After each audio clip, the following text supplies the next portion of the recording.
I've been receiving a lot of messages and comments about have I done any projects yet in SSA, Sub-Saharan Africa.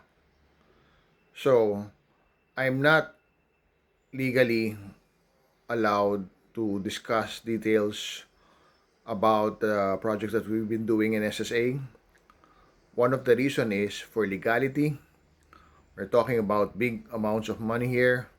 So we cannot fully disclose any valid information that could be harmful for us, where our competitors could take advantage on.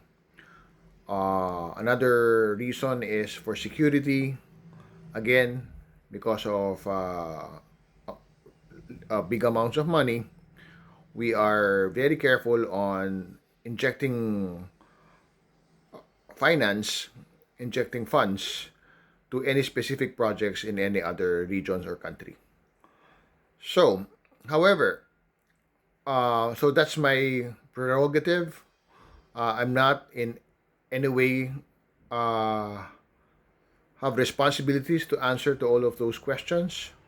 But since you guys are sincere and kind farmers, sometimes what I can do is just give some tidbits, clues, and information on what we have been doing for the past few months.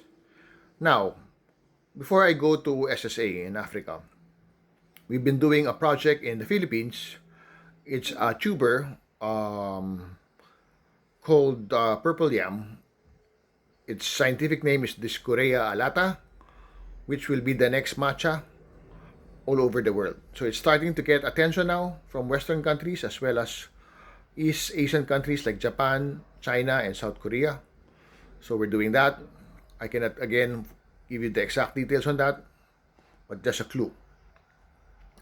For Sub-Saharan Africa, SSA, we are thinking of doing one big project venture. I just cannot disclose where. What region? Is it West Africa? Is it East Africa? I cannot even disclose about what crops or livestock are we gonna do. But one thing I can say is we're gonna do one big project, probably two, if possible, and then of course help as many farmers as I can, as we can, by injecting all these small projects like solar powered crop dryers or drip irrigation and so on and so forth. Okay, so that's my answer to your questions. I hope you understand.